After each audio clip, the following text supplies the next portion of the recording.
Hi guys! A day in my life as a part-time content creator na wala pang sahod at hindi naman sikat sa social media. Na-miss niyo ba ako? And I'm back again sa ating pamalakasang voiceover for today's video.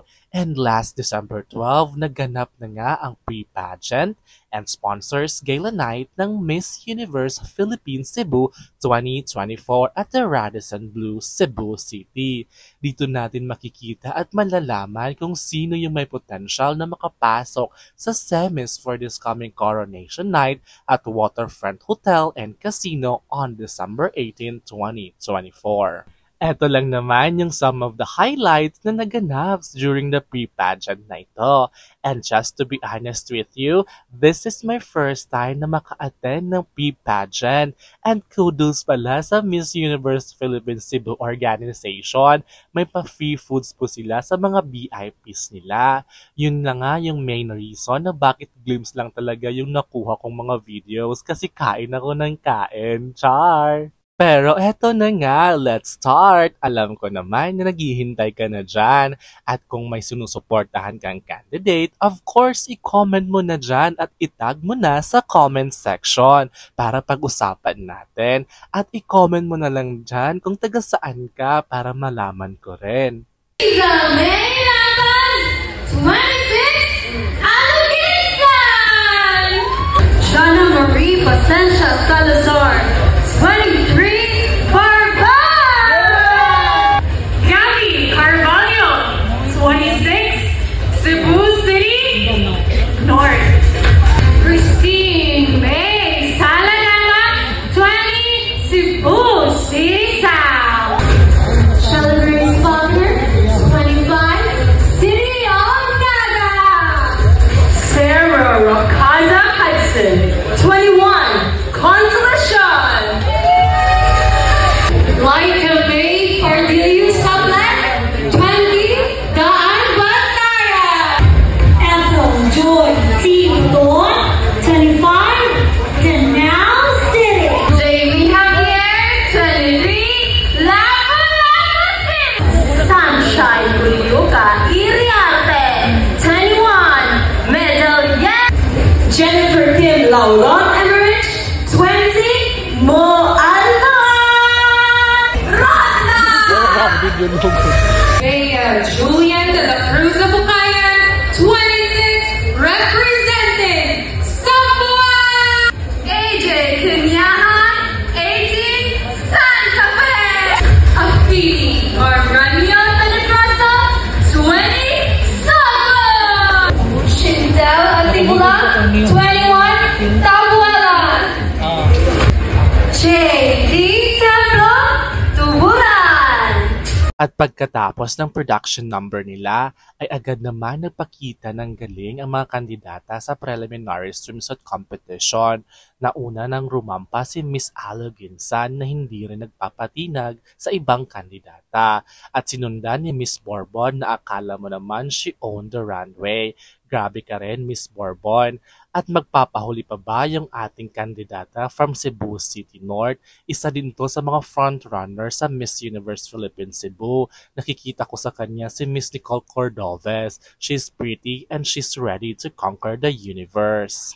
Kung may Cebu City North, of course, may Cebu City South din. Syempre, hindi na magpapahuli sa rampahan. Kabugan kung kabugan talaga. Dapat din natin bantayan si Miss City of Naga. Aariba kung aariba talaga. Iba talaga kapag may experience na. Kung may ikukulong man sa coronation, dapat unahin nyo na to. Frontrunner din to.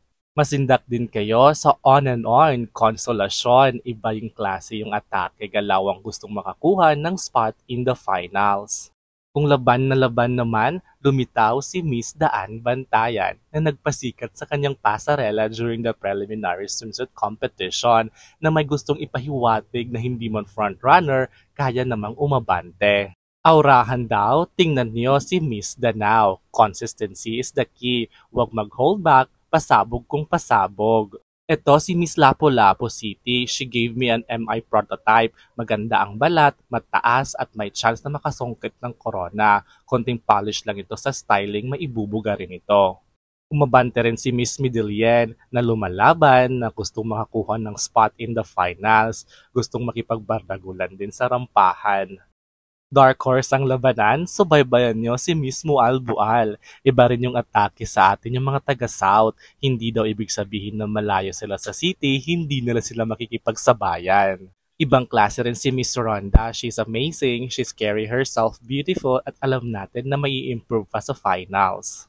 And make your way to Miss Sambuan. Di man matunog ang pangalan dahil sa such factor, pero may pinaglalaban naman. Wag lang sana ma-outshine sa mga frontrunners.